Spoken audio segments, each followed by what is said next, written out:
से किसानों का आंदोलन चल रहा है, तो बहुत सारे लोग दिल्ली गए हुए हैं। वहाँ जगह जगह यूपी गेट से लेकर के जगह जगह जाम किया गया है और सरकार के कान में जूं नहीं रेंग रही है। इसको लेकर के आज हम लोग जनपद में कृषि मंत्री जी का पुतला जलाए हैं।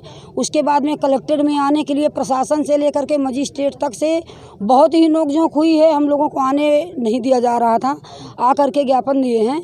और उसमें जो इन्होंने एमएसपी का कानून लागू किया, जो बनाए हैं उस कानून को लागू करें, क्योंकि किसानों को गुमराह करने का काम ये 2014 से लेकर के अभी तक खाली सबको गुमराह किया जा रहा था। लेकिन किसानों को बहुत अजीब तरीके से गुमराह किया जा रहा है, क्योंकि ये कहते हैं कि हम किसानों के लिए बहुत अच्छी योजना ला रहे हैं। उस योजना में किसानों का धान और गेहूं जो किसान पैदा करते हैं उसमें इनका रेट तय ही नहीं होता है। एक लॉलीपॉप दे देते हैं कि मैंने ये रेट दे दिया है।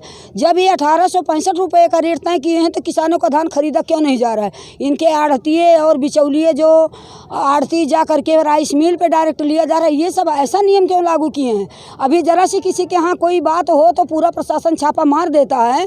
और किसानों की धान खरीद के लिए आढ़तिये छोटे छोटे बनिए खरीद रहे हैं, डायरेक्ट राइस मिल वाले ले रहे हैं। इस पर क्यों नहीं प्रशासन लगाम लगा रहा है? इस पर इनके जितने सरकार के लोग बैठे हैं उनके समझ में नहीं आ रहा। सबसे गरीब इनको किसान ही मिल रहा है। अपना ही दिया हुआ गेहूं अगर हमको खरीदना होता है तो उस पर रेट फिक्स होता है, लेकिन अगर हम देने जाते हैं तो हमारा रेट फिक्स नहीं है। इन्होंने जो 1865 रुपये का रेट फिक्स किया है धान का, उस रेट को या तो लागू करें और नहीं लागू करेंगे तो हम लोग अनिश्चितकालीन धरने बैठेंगे। जैसा कि दिल्ली में लगातार धरना चल रहा है, हम लोग उन्हीं के समर्थन में रहेंगे। जैसा वहाँ से दिशा निर्देश मिलेगा, हम लोग 8 तारीख को हड़ताल की बात हो रही है।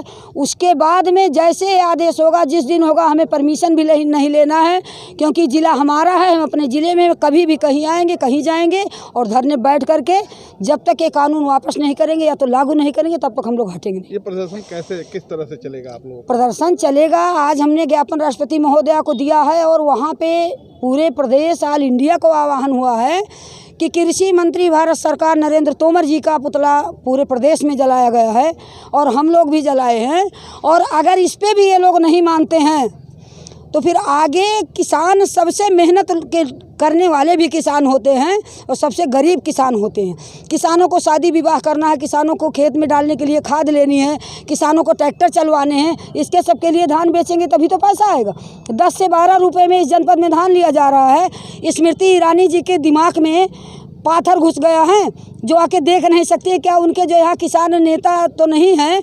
जो इनके नेता हैं कहीं धरती से आए हैं कि आसमान से टपके हैं? वो भी तो इसी जनपद के हैं। कि वो देख के बताएं कि हमारे ज़िले में 10 से 12 रुपये का धान लिया जा रहा है या कि उनका धान 20 रुपये में लिया जा रहा है। उनको समझ में नहीं आता इस ज़िले की समस्याएँ कितनी बड़ी कष्ट है।